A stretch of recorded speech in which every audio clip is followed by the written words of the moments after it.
tuto sur l'application CapCut, une application de l'entreprise TikTok. Je clique sur mon application et j'ouvre un nouveau projet. Dans ma pellicule photo-vidéo qui apparaît, je vais sélectionner mes plans et je clique sur Ajouter en bas. La fenêtre du projet de montage s'ouvre. Apparaît une timeline, la ligne de temps, dans laquelle apparaissent les plans que j'ai importés, dans l'ordre dans lequel je les ai sélectionnés. Le premier travail de montage, c'est l'ordonnancement, ou tout simplement la chronologie de votre film, c'est-à-dire choisir dans quel ordre vous allez placer chaque plan.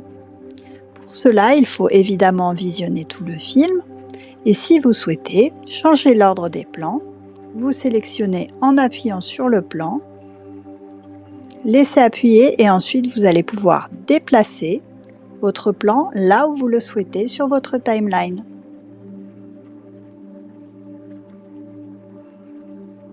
La deuxième étape, ce qu'on appelle le trim, c'est raccourcir certains plans.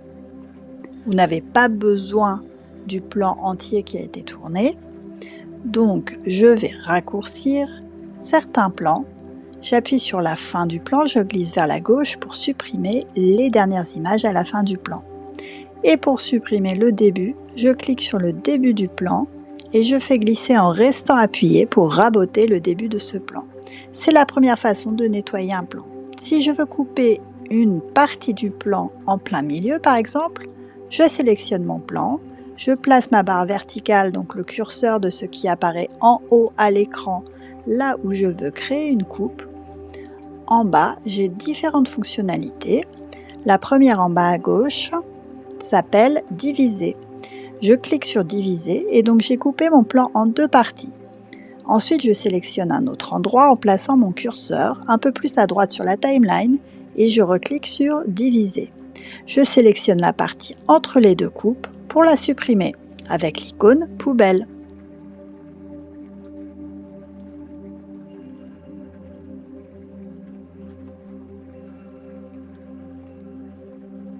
Donc maintenant que j'ai ordonné dans la chronologie que je souhaitais, que j'ai raccourci mes plans, je vais pouvoir enlever le son du tournage qui ne m'intéresse pas, car je souhaite synchroniser de la musique. Donc je sélectionne un plan, car je souhaite extraire le son de ce plan.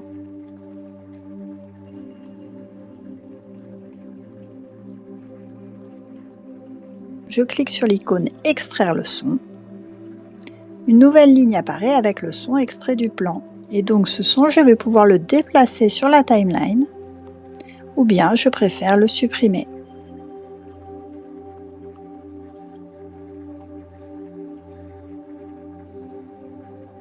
Dans la barre de fonction en bas, vous avez l'icône Texte.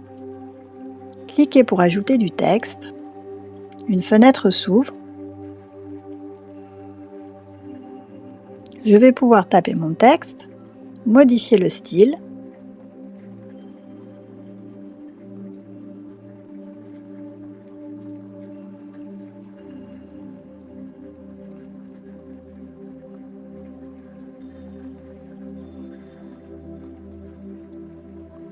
vous pouvez ajouter des animations de texte, des animations sur l'intro du texte,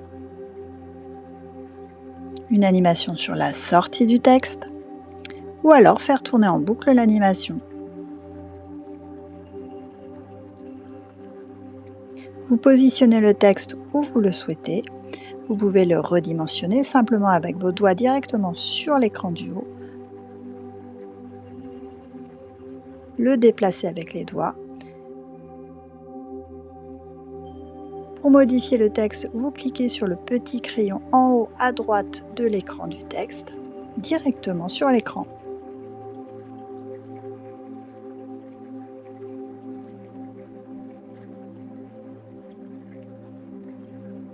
Vous avez l'effet vitesse si je veux accélérer un plan. C'est utile pour des effets dynamiques. Donc là, je clique sur Normal et je vais pouvoir augmenter 2 fois la vitesse par exemple. Je clique en bas à droite pour valider. Mon plan est raccourci et va beaucoup plus vite.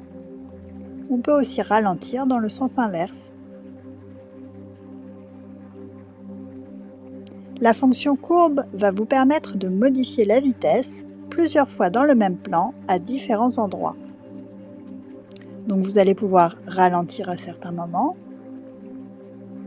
augmenter la vitesse à d'autres. Donc en cliquant sur Modifier,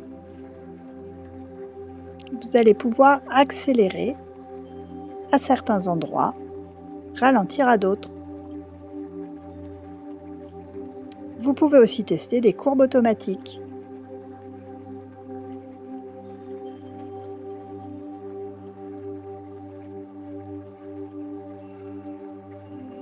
Quand vous cliquez en bas sur Format, vous avez différentes possibilités de format pour votre vidéo.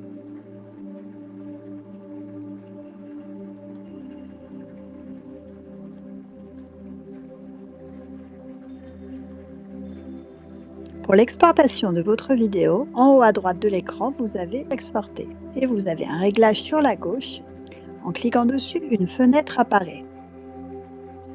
Réglez la fréquence d'image par seconde sur 25 de préférence pour éviter le flicker ou scintillement dû au LED. Réglez la résolution en HD au minimum. Exportez votre montage.